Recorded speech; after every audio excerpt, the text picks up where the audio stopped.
He is wide and funky, isn't he? But really straight across the top. That's what's kind of neat about him, is you look across that top, he's just as straight as can be. Okay, he's non-typical, scores 304 6/8 inches. Taken again with archery equipment. Shot on November 8th, the year 2000 in Ohio.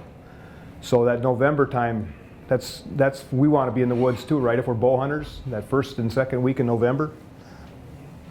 Was taken in Greene County, down where that red dot is. A little bit of a geography lesson for you.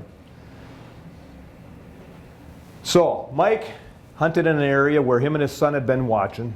They'd pull in by the cornfield, they'd walk the cornfield into the woods, get in there, and they'd been seeing a couple nice little 8-pointers in there that they thought, hey, you know what? If these show up, we're going to take one of these bucks. So Mike gets out hunting one day, and he's up in his stand just off the edge of the field, and he grabs his doe bleep, works it a couple times, and he hears noise behind him. So here comes a buck, right? So here comes one of these 8-pointers. He's sneaking in on him, just nice and quiet, trying to find out where he's at. Comes in a little bit.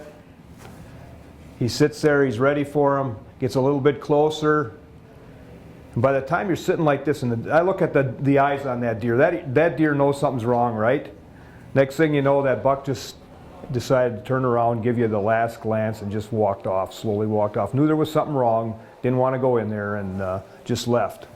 So he grabs his can again, gives it a couple tips, back and forth, waits a little bit, and all of a sudden, right out on the edge of the field, this buck walks up.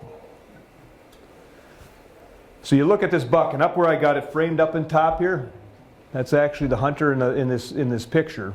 That buck came out and basically was facing him like this deer, doing a little lip curl, kind of like we got it mounted there. Now that deer's looking at you. Is that a good shot? Right? I'm waiting for him to turn, but Mike didn't wait for that. He decided he's going to slip that arrow right into his chest, and that's what he did. Shot it kind of in that motion. The buck runs off, and he's sitting in his tree saying, okay, what's the next step? What's the next step? He's looking at the sky. You know, it's okay, we got a storm kind of rolling. Is it going to rain? Isn't it going to rain? Should I pursue this deer right away, or should I come back later?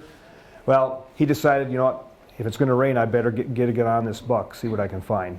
So he finds his light after it's dark. He starts tracking this buck, and he finds his arrow, and it's full of blood. So that's a good sign. A lot of good blood on it. That buck is probably going to die. Follows a little further. He's got a nice blood trail. He starts walking. Keeps going.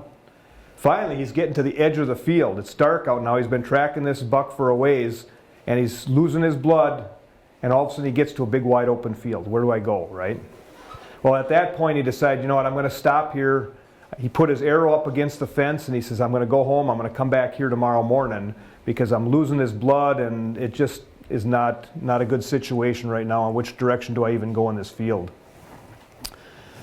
So that's what he did. He heads home, wakes up halfway in the middle of the night, and he can hear the pitter-patter of rain on the window. And his heart sinks. You know, okay, now I'm going to lose all my tracking blood. I got nothing at all. But next morning, he grabs his son. They head out to the property, and he says, well, instead of going this way, I know where the fence is over there. I'm going to drive around. We'll just walk over the hill through this meadow, see what we can find. Well, they get up onto the top of that hill, and his son just gets over in front of him and hollers. There's the buck laying. So here's that buck, picture of Mike. Now what's wrong with that picture? It's not me there. It's not you? Okay, what would you say up here?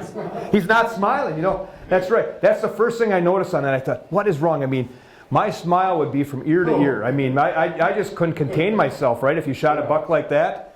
Well, after looking through some of the pictures, I kind of found out why he wasn't smiling. This is him a couple weeks before with his pet deer. Not really, I'm just kidding, guys. This is a mount he made of that deer after he shot it. But I mean, I seen that, I thought, that's perfect. You know, here it says pet, he's sure he wouldn't feel good. There's got to be some reason he's not smiling, right? Anyway, no, and Mike Beatty does a lot of circuits. He goes out and talks about deer and deer hunting, and a real good guy. That was the buck that he shot. It was aged at 4.5 years old.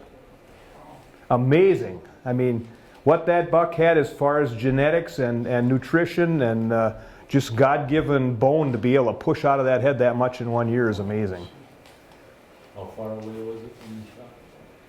I don't know the distance on it. I haven't ever been able to find anything on that.